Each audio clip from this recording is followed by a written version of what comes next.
My name is Thomas van Niekerk. I'm new to the Cloud Fridays family. Got a bit of hot introduction.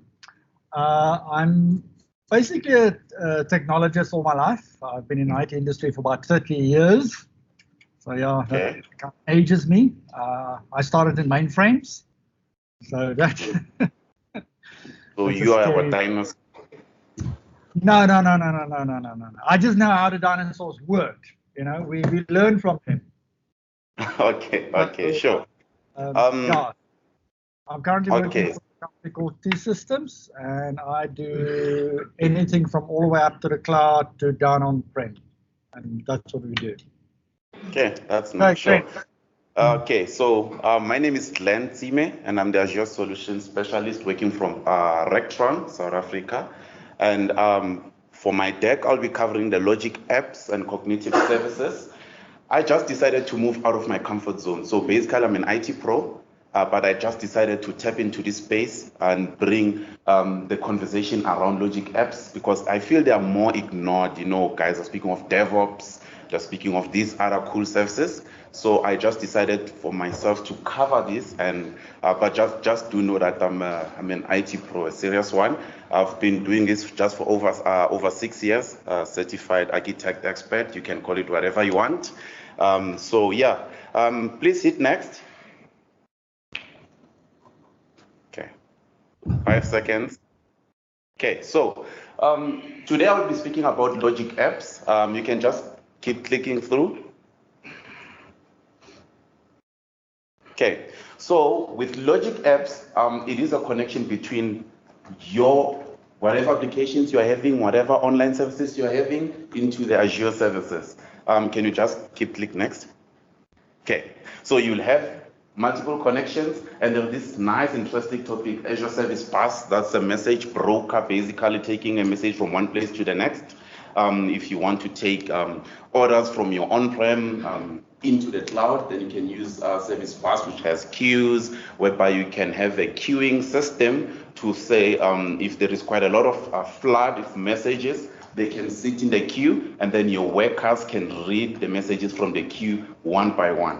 So, so what's happening now is you can connect from either of these systems. I mean, the slide is quite small, but there are over 120 of these. You can connect, and you can now push whatever data coming from those data sources into these Azure services. So I believe on the first session, second, there was a deck where they were covering about what is blob storage, SQL, whatever, site recovery.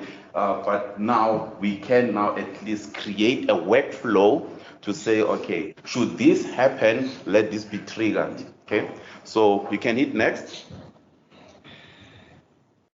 Okay, so what are logic apps? So these are hyperscale workflow engines. So it is born in Azure.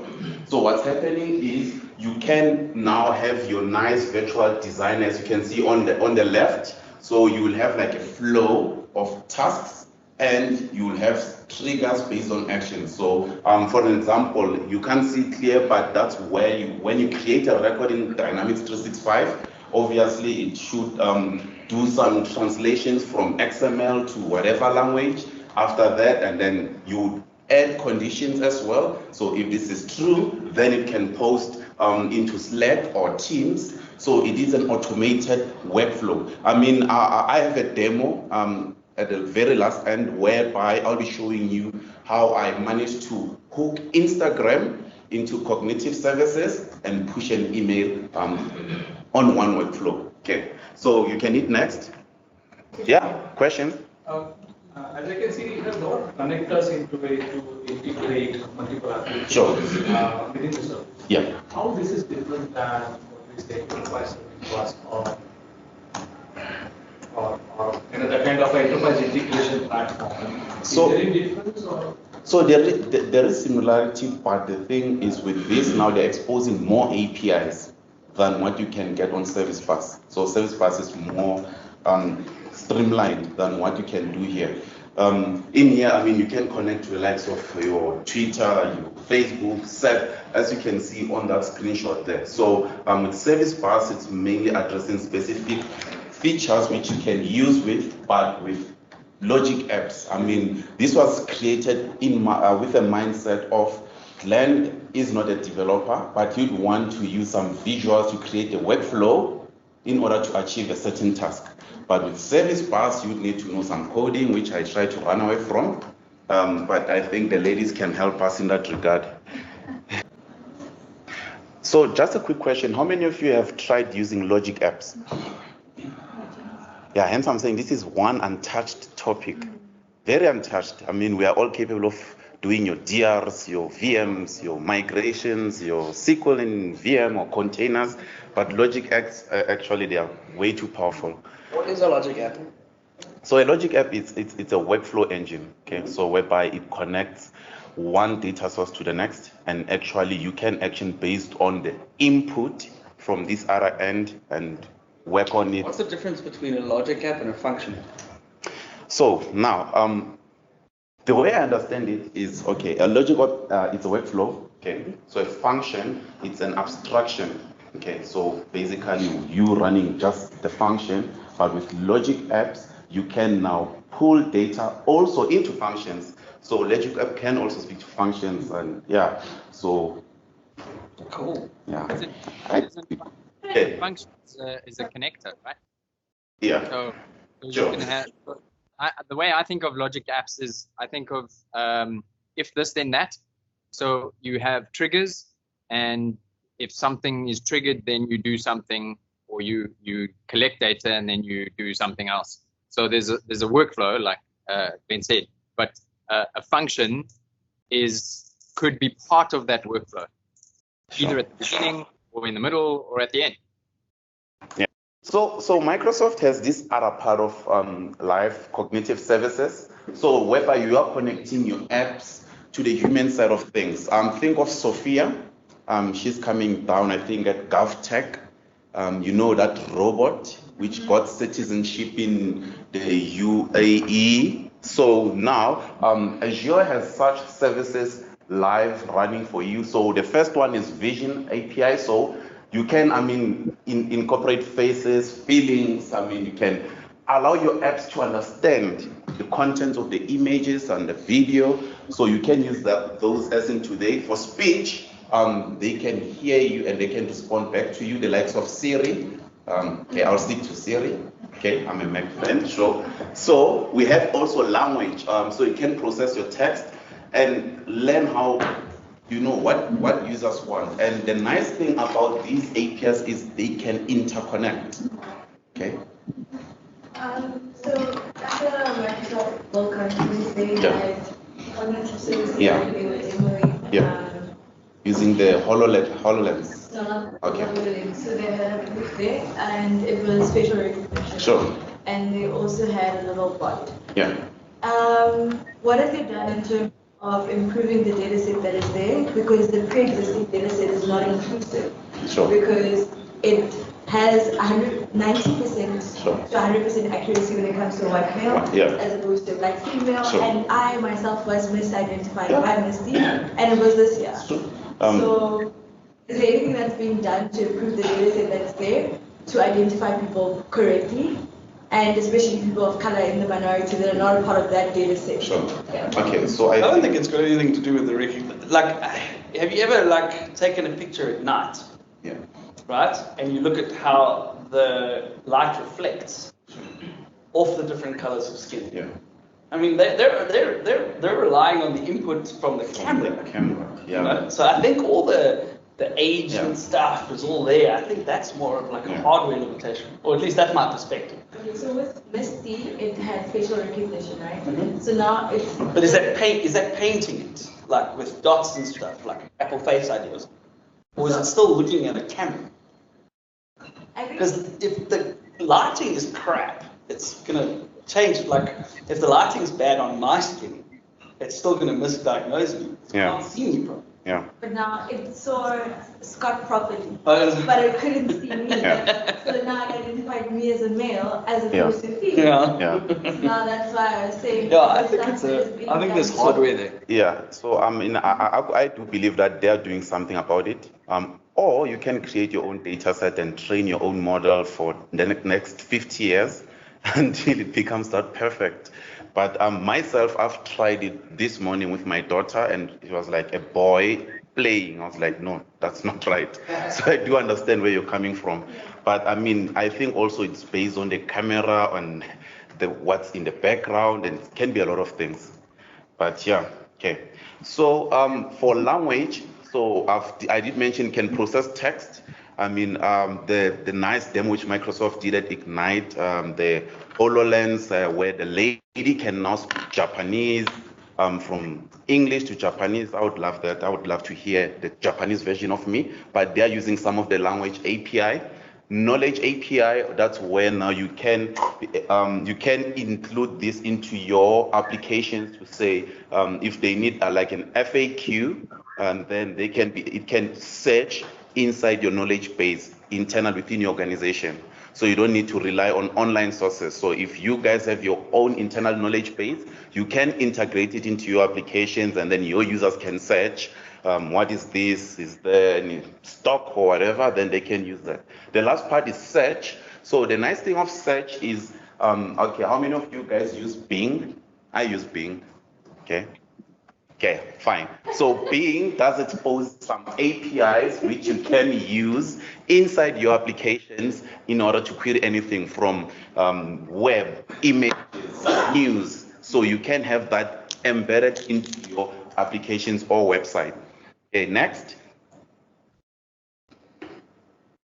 Okay, so these are some of the services categorized. So for search, you'll have your Bing web search. You'll have web search into applications, custom search, image search. You can search based on images, video search. So you've used some of those from Google, but also Bing can expose such APIs to you.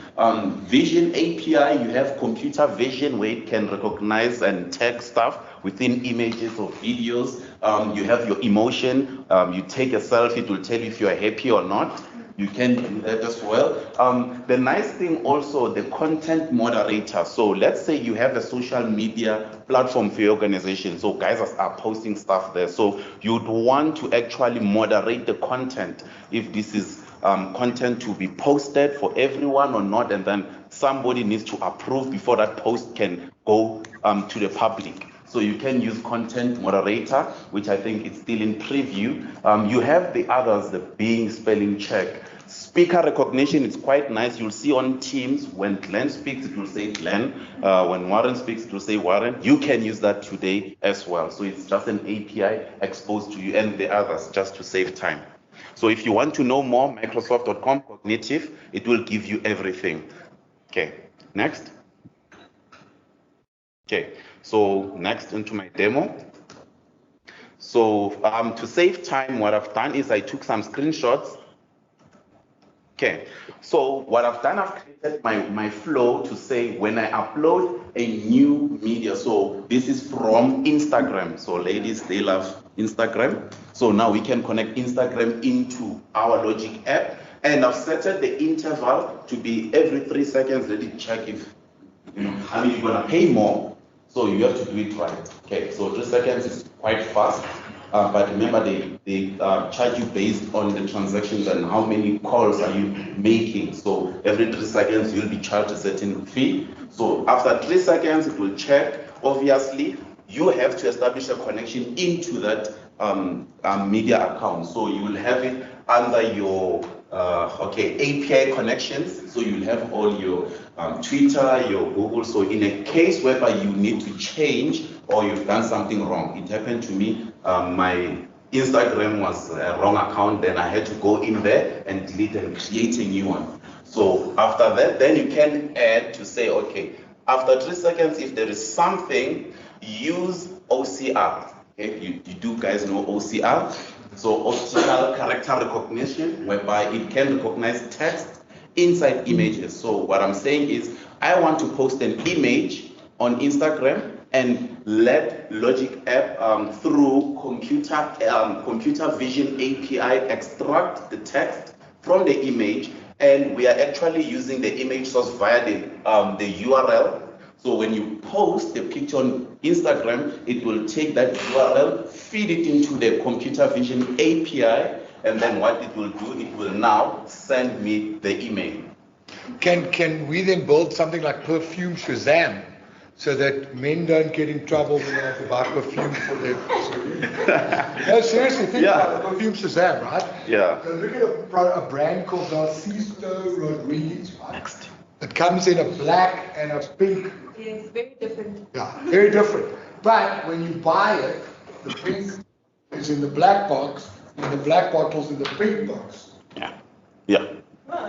Yeah. Sure. The smell is totally different. One smells like sweet pea, the other one doesn't. Yeah. Right? Sure. So when you go as a gentleman to go buy these things, Perfume Shazam will solve your problem. You don't get home and you get shouted at by your wife, right? That's. Would that work? So we can. I mean, we'll need obviously the ladies. We need guys who work with perfumes. I'm not good at that, but obviously we have APIs which can actually compare pictures or images or whatever you want to compare, if it is legit or not. Okay. So a good example is this image from Bill Gates, my biggest fan, my mentor. He says, "I'll always choose a lazy person to do a difficult job."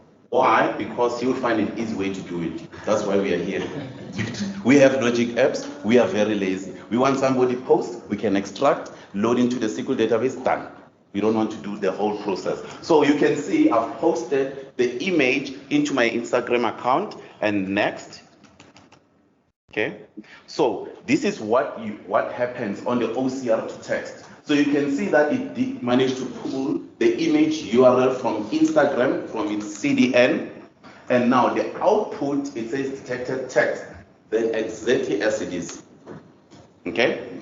So it will say, I will always choose a lazy person to do a difficult job because you'll find an easy way to do it. So if you click next, okay, sure. So now this is when it is creating an email. So it's sending me an email with the subject, with the body, and the nice thing is we can also see the output status 200. We know that everything is fine. It's 400, you know everything, something went wrong. Okay, so you can do a lot with this. I mean, you can connect to your SQL, whatever service you can think of. You can do weird stuff in here. Okay, so the better way to do it is start small. Stuff like this for ladies, Instagram makes sense for you. Okay, if you want to connect to SAP, be my guest.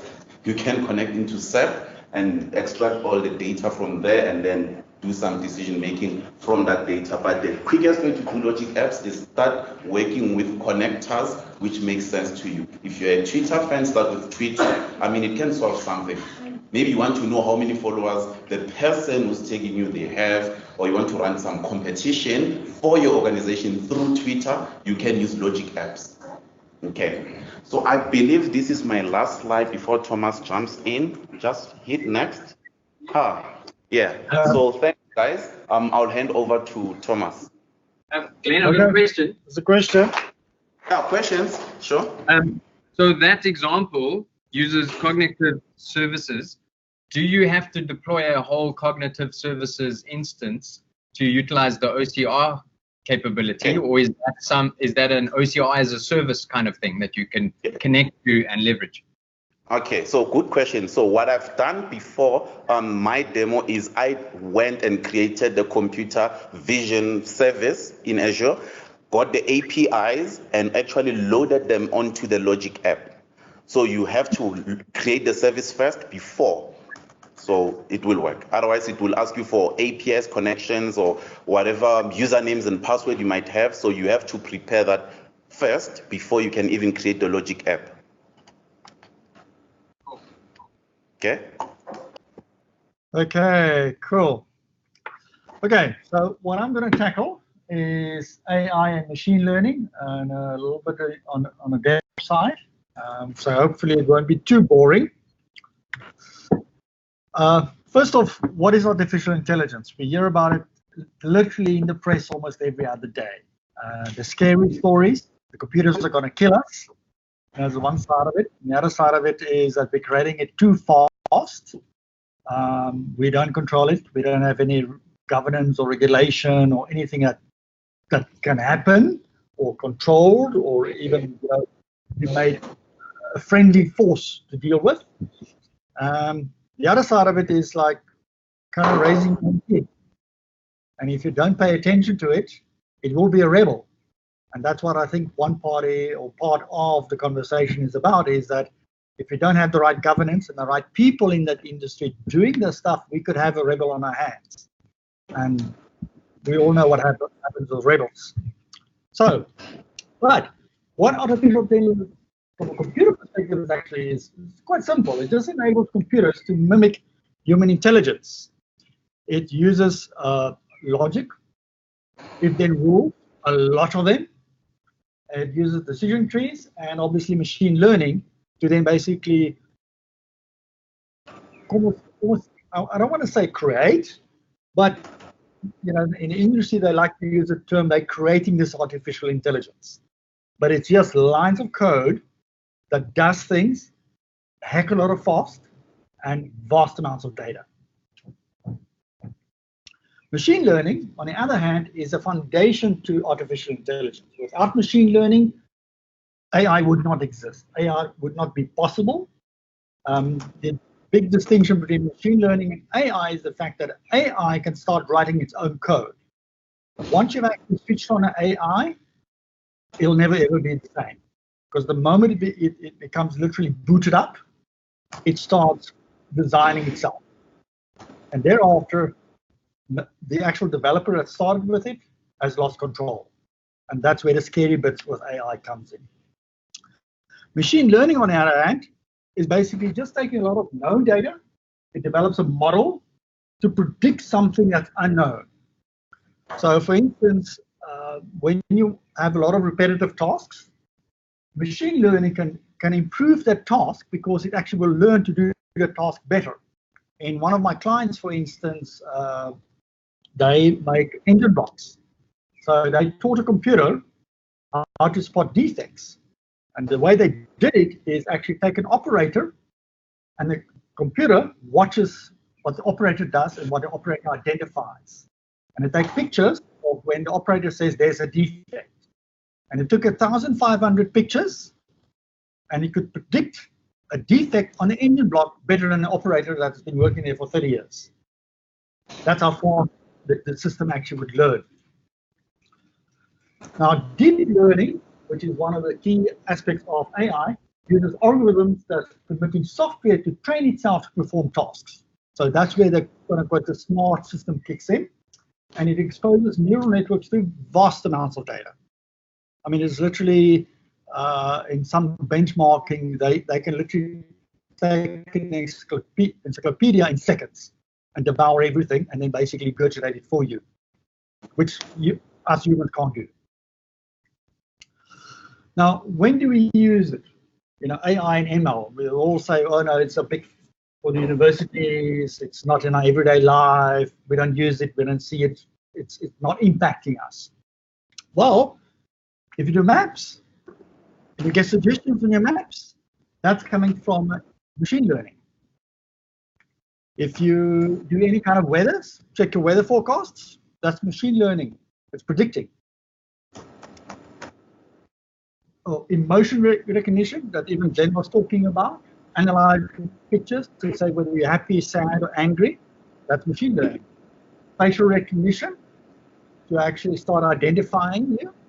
I don't know if you guys know there's banking apps now that you have to download on your phone to do a figure.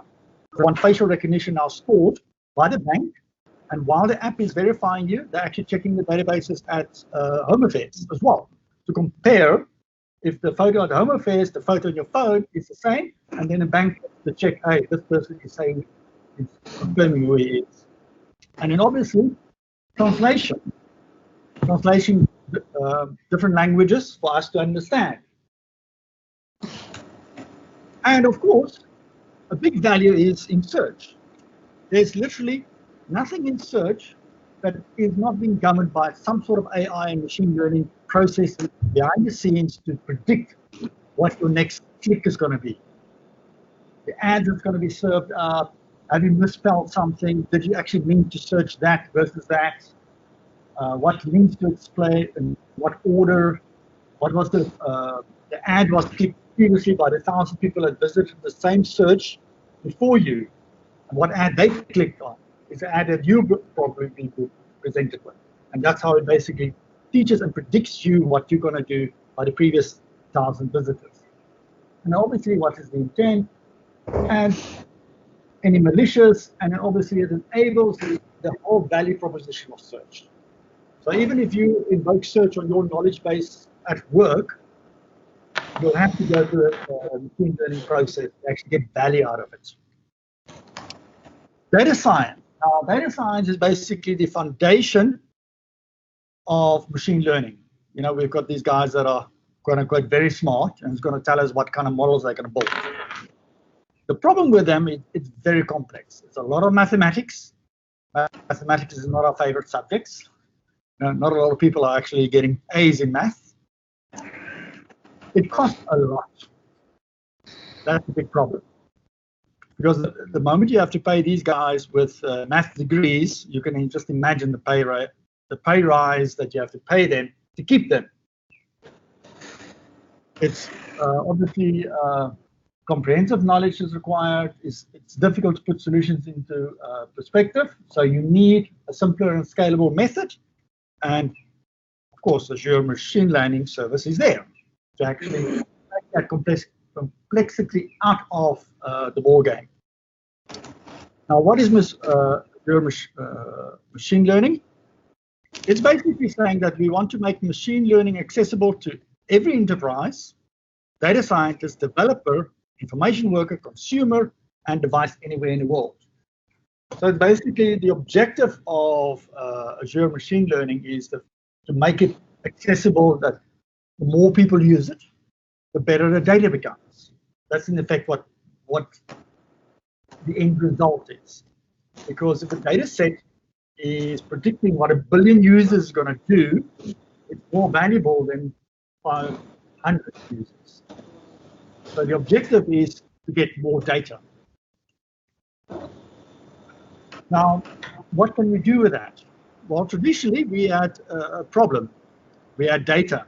We had lots of data. Companies have lots of data. Us have lots of data. Facebook have a lot of data. But what do you do with that data? Traditionally, we had a problem. We had static reports. You can remember all those static reports, monthly end reports, weekend reports, Friday reports, Monday reports. It piles up on your desk, and somebody's going to do something with it, we hope. It was a manual process, and the problem is that it was supposed to lead to a decision. And the boss had to decide something. Either he spends more money or he doesn't spend more money, or he fires a guy or doesn't fire a guy. Then we got interactive dashboards, pretty pictures, red, blue, green, yellow. You remember those ones? But still, the same thing. Did the decision really happen? Did something change? The next phase of thinking was prediction, because now the bosses started to ask, okay, I've got red dots, I've got yellow dots, I've got green dots, what is happening? Then you tell me what's happening. Then we have to run off again and getting more reports and do more data analysis. And guess what? It's all stuck in the same process. So what's now coming to the fore is that we want recommendations. We don't just want a report. We want a report to say, yes, there's a problem. What could we do about the problem? Now, the data that's going to tell us what we could do from the problem has to come from a huge data set, which means that the human cannot read that data set anymore. It is gigs and gigs and terabytes of data that has to be processed. And that's where machine learning comes in, because what it can then do, it can unlock the last process to say, okay, fine, now we can actually know what decision we need to take, what makes logical sense, what makes predictive sense, and we can actually take an action. So it becomes more valuable, and that way you can actually now unlock that whole value chain, get from a data to an actual action. And the big problem that we have is the world is getting faster, faster, faster, which means we have to make choices faster. We have to make decisions faster. You can't make a choice and a decision today, tomorrow morning is too late. Machine learning from Azure is basically for a cloud mobile first world. That's the objective of the whole program. It's fully managed. There's no software to install, no hardware to manage, and all you need is an Azure subscription. So it keeps it very simple, very simplistic. It's integrated, drag and drop and connect interfaces. It's flexible. It's built-in collection for best-of-breed algorithms. No coding required, so you don't have to go and hire very expensive developers. So no longer weeks and months or even years of from start to finish. You can actually get going very, very quickly. A couple of the API examples, and there's a lot of them. But if you run through them, you can actually see quite a few of them that become very, very handy.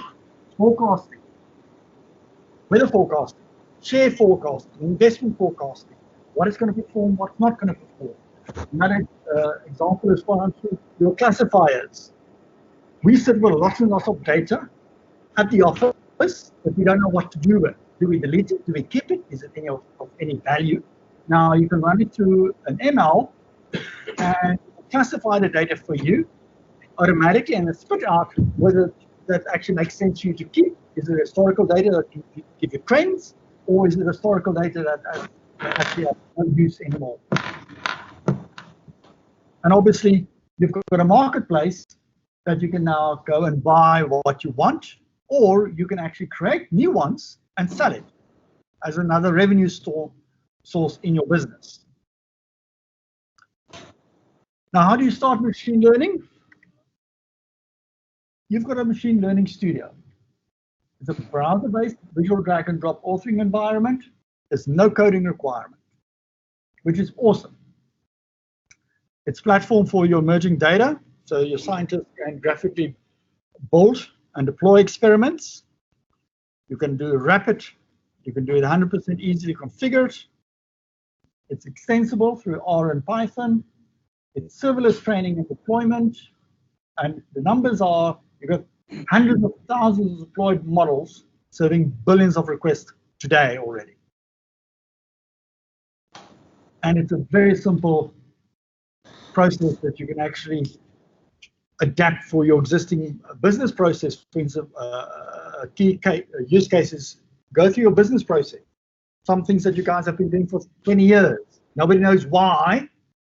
Model it and actually see if it's efficient. And then you can actually engineer your business process because you can now test different what-if scenarios, and you can actually get efficiencies out of that modeling and go back to the boss and say, hey, we can save off a day for every employee by doing this process slightly different. Intelligent edge, I'm sure you guys have heard about the intelligence have to move to the edge. What that basically means is that there's high-speed data processing analytics that has to be done on the edge.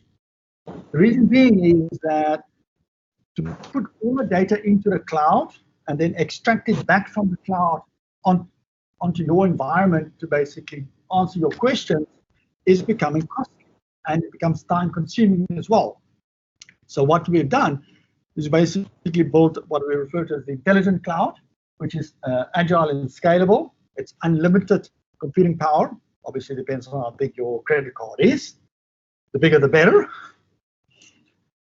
The intelligent edge can do basically handle your priority one task locally without a cloud connection. So if you lose your WAN connection, if you lose your connectivity, you can still continue processing. If you think about for a manufacturing business, they cannot stop manufacturing because they've lost the WAN link. They've got to keep on processing. And then obviously it can generate the data that's too large to pull down from the cloud, and it enables real-time processing, which is a big key, because if you want quick decisions, you need real-time data. You need to know what's happening on your business at all times. And then obviously your flexibility to accommodate your data privacy requirements. And that's how the intelligent cloud will basically just be the spoke for every single part that's around on the edge. So you don't have to process every single bit of data within the cloud. You can actually now selectively decide what you want to the cloud, what gives you best business benefit, process benefit, and obviously cost benefits. So the strategy of everything to the cloud becomes, let's be a little bit smarter about it. Is the assumption it can't be on the edge, but they can is in the cloud, or those two separate locations? You can now create basically what I refer to as a barrier between the two. So if it doesn't make sense, for instance, to have your fingerprint data in the cloud, because there's nothing for you that has a dependency on a process that requires fingerprint data. You don't need to ship up gigs and gigs of fingerprint data to a process that's actually not going to use it. The fingerprint data, for instance, if you do it for authentication, biometrics, you want just a signal from the sensor to say, is this a recognized fingerprint? Do I attach identity to it? Is the identity okay? Can I grant him access? So the only thing you really want in the cloud is Joe got access to the door, because that's what you need. You don't need his fingerprint. You only need to know that Joe accessed the server room. The server went down. Joe, you were the last one in the server room. Why? But you don't need his fingerprint data. And that's how you can split the data barrier. Does that make sense? So what is physics? What is that really physically? Represents which machine? Yeah. What is the edge? Okay. This intelligent edge is basically your fingerprint reader, if you want to call it that. And the fingerprint reader would then basically test that piece of data against a local database, for instance, or a local repository that is contained within the reader. Anything, any device that in any way enables you to consume AI cloud services but do some kind of local processing is edge by definition. Yeah. Like for instance, on a cell phone now, you don't have to type your password to access your banking. You can do it with a fingerprint. The bank doesn't capture your fingerprint.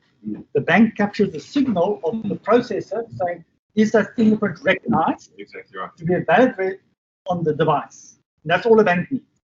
And then the answer is it's actually on the device. It stays on the that ring is on that device. And then that connection is basically going into that little processor, and that processor connects to the cloud.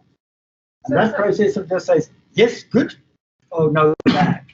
So like in layman's terms, I understand what Michael's question and the way you answered it. I stop my phone and I go to the bank again. Deactivate the new phone. Yeah.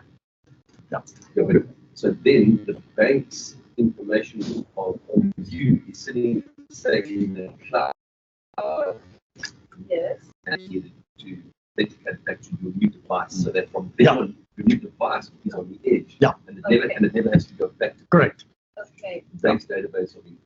Correct? Yeah, because that device is identified by the bank system. Okay. Can I give another quick example? The new iPhones, they do all this processing pictures. So they take, I think it's 5 or 6 images in one go, and they do a whole lot of machine learning stuff to the images, but it's doing it on the iPhone itself. So there's a special processor built into the iPhone to do all that processing. So it doesn't have to send those 5 or 6 images somewhere to iCloud or whatever, and it gets processed, and you get this amazing image of a floating cow. Okay, we don't care about iPhones or iClouds.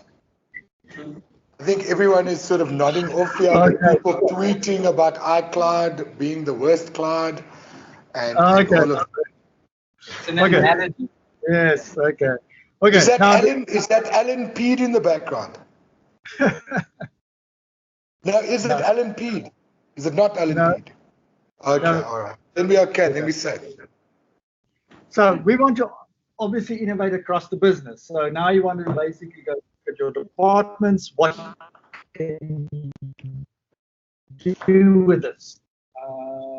product recommendations, a very quick business case. We use it in sales. You can basically go forward and get insights there. On your services, service desks, are your clients happy? And your finance process easily. Your forecasting, operations, predictive maintenance, your demand forecasting, and you can even take into your workforce and get employee insights, HR, and resource planning. Okay, thanks, guys. Thank you. So we're going to land this over here. It's still to the 10-minute conversation, Warren. Hold on, we've got a question here. We've got a question. The one guy that was listening to the session.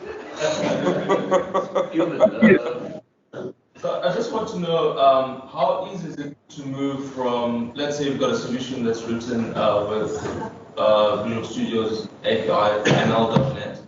How easy is it to move a solution that's written in that to actual Azure machine learning? Okay, did you get that? So there's a custom solution written in Visual Studio with ML.NET. ML. Oh, machine learning. Okay. ML.NET, and he wants to throw it into this big hole in Azure called whatever you just described it, right? So how difficult is it to convert an ML.NET application to, what was this? Azure Machine Learning, yeah. So Azure ML versus ML.NET. So we've got Neil in the back room, and in the back room. So we tuck Neil away in the back room, and then occasionally we unleash him. So he's making his way cautiously to the podium to answer this question. No. So you're gonna have to come talk to this. There we go. The real one. So what is your ML.NET application doing? Because the ML.NET is an execution platform. What you get out of ML.NET is you build a model, and then you consume the model. Machine learning creates and consumes models.